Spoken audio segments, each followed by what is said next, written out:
السلام علیکم ورحمۃ اللہ وبرکاتہ نحمده ونصلی علی رسولہ الکریم اما بعد۔ آج کا سبق سن لیجئے۔ آج کے سبق کی سرخی ہے سخاوت سے دوستی کیجئے، پارٹ نمبر 126۔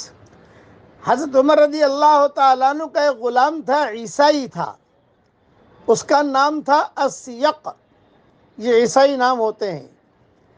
وہ ہمیشہ حضرت عمر کے ساتھ رہتا تھا اور حضرت عمر کا بہت معتمد تھا، بہت پرانا۔ بعض لوگوں کو آپ نے دیکھا ہوگا کہ ان کے گھر کے اندر نوکر جو ہیں وہ بچے تھے، 5 سال کا تھا۔ ایک جگہ میں گیا، اس نے کہا میں 5 سال کا تھا یہاں آیا ہوں، اب میری عمر 70 سال ہو گئی ہے اور میں یہیں پر پڑا ہوا ہوں، یہی میری شادی ہوئی، یہی کام کر رہا ہوں، ڈرائیونگ کر رہا ہوں۔ بعض خاندان ایسے ہوتے ہیں کہ بچپن سے لے کر آخر تک جو ہے ان لوگوں کو سنبھالتے رہتے ہیں۔ یہی تھا اسیق، یہ حضرت عمر کے ساتھ رہتا تھا۔ تو حضرت عمر گاہے گاہے اسے، چونکہ مسلمان تو تھا نہیں ہے، مسجد نبوی کے باہر رہتا تھا، پھر حضرت عمر نکلتے تو یہ نکلتا۔ اب یہ امیر المومنین بنے، پوری زندگی اسیق نے حضرت عمر کے ساتھ گزاری، سارے معاملات دیکھے۔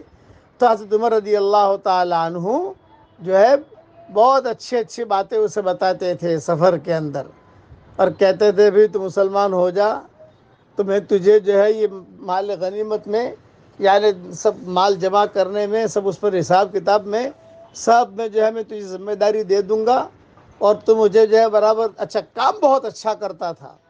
حضرت عمر سے بہت محبت بھی کرتا تھا اور کام بھی اچھا کرتا تھا۔ نام تھا اسیق، لیکن یہ اسیق نام آپ لوگ مت رکھنا، یہ ہمارے لیے مناسب نہیں ہے، لیکن چونکہ روایت میں نام آیا اس لیے میں نے نام بتا دیا آپ کو۔ اسیق نام رکھنا مت۔ خیر، وہ کہتا ہے کہ میں نے حضرت عمر کے اتنے میٹھے بول سنے، اتنے سنے، لیکن میں اپنے دھرم پر اتنا مضبوط تھا کہ میں بالکل ہٹنے کے لیے تیار نہیں، کہ میرے بڑے منع کرتے تھے بھئی ان کا مذہب قبول مت کرنا، ان کا مذہب قبول مت کرنا، اور مجھے جانے کی ہمت بھی نہیں ہوتی تھی، باہر جا کر کیا کام کروں، میں پڑا رہتا تھا مدینہ منورہ میں اسلام کا ماحول۔ یہاں تک اس نے کہا کہ حضرت عمر شہید ہو گئے لیکن مسلمان نہیں ہوا تھا وہ۔ حضرت عمر شہید، کتنا بڑا دور گزرا حضرت عمر کا، لیکن جو ہے وہ مسلمان نہیں ہوا تھا۔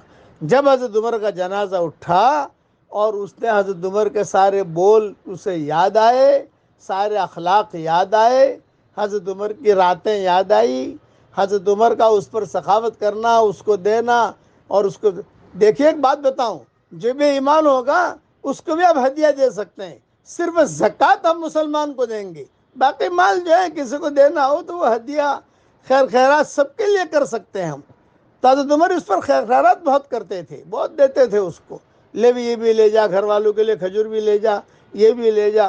تو اس نے کہا کہ پوری زندگی میں عیسائی رہا، اور مدینہ والے کہتے تھے کہ حضرت عمر کا رائٹ ہینڈ وہ اب تک عیسائی ہے، سمجھاتے تھے، خود حضرت عمر بھی سمجھاتے تھے تنہائی کے اندر، بھائی مسلمان ہو جا۔ میں کہتا تھا نہیں حضرت بات مت کرو، آپ کا کام سارا کروں گا میں۔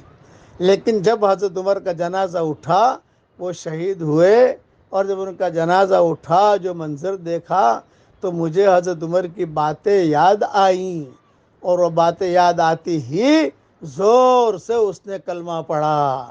کسی پر بھی آپ سخاوت کرو گے، احسان کرو گے، تو احسان کا جو مارا ہوا ہوتا ہے وہ کبھی نہ کبھی جھکتا ہی جھکتا ہے، وہ کبھی نہ کبھی جھکے گا۔ اگر اس میں ضمیر ہوگا، اس میں ضمیر تھا، وہ ایک دم سے جو ہے سب کے سامنے اس نے اسلام قبول کیا، اس اسیق نے، اور سب مدینہ والوں نے کہا ارے واہ واہ واہ واہ واہ واہ، زندگی پر حضرت عمر کے ساتھ رہا، سمجھاتے رہے، مانتا نہیں تھا، آج مسلمان ہو گیا، رضی اللہ تعالیٰ عنہ بن گئے، نام بھی اس کا بدلا گیا، شادی بھی اس کی ہو گئی۔ پھر اس کے بعد کیا ہوا اس کا، وہ تفصیل ہے جو تاریخ کی کتابوں میں ہے، اللہ تعالیٰ توفیق دیں گے تو بعد میں کبھی سنائیں گے انشاءاللہ کہ اسیق کا کیا ہوا۔ خلاصہ کلام یہ کہ میٹھے بول کام آ گئے، حضرت عمر کا اکرام کام آ گیا، اتنا بڑا آدمی، ساتھ رہنے والا، پرائیویٹ سیکریٹری، سب کچھ جانتا تھا، لیکن تھا امانت دار، اسی لیے کہ کوئی راز بھی حضرت عمر کا کسی کو کہتا نہیں تھا وہ، وہ اپنے اندر ہی رکھتا تھا. ہاں لیکن جب حضرت عمر کا جنازہ اٹھا، وہ جنازہ دیکھ کر تو کہنے لگا واہ بھائی واہ، واہ بھائی واہ، واہ بھائی واہ. اور سب کے سامنے کلمہ پڑھا. مدینہ میں ایک طرف غم تھا حضرت عمر کی شہادت کا، اور ایک طرف خوشی تھی کہ یار یہ مسلمان ہو گیا، دیکھو یہ مسلمان ہو گیا. اب پڑھیے میرے ساتھ، ربنا آتینا من لدنک رحمہ وہیئ لنا من امرنا رشدا. یہ اصحاب کہف کی دعا ہے. یہ دعا بوڑھوں کو بھی پڑھنے چاہیے، جوان مردوں اور عورتوں کو تو بہت اہتمام سے پڑھنی چاہیے. اللہ تعالی ہم سب کو عمل کرنے کی توفیق دے، اور یہ دعا ہم سب کے لیے اللہ قبول فرمائے. آمین. آج کل تو بوڑھے جو ہیں وہ جوانوں سے زیادہ جوان ہیں، اس لیے ان کو بھی زیادہ پڑھنی چاہیے.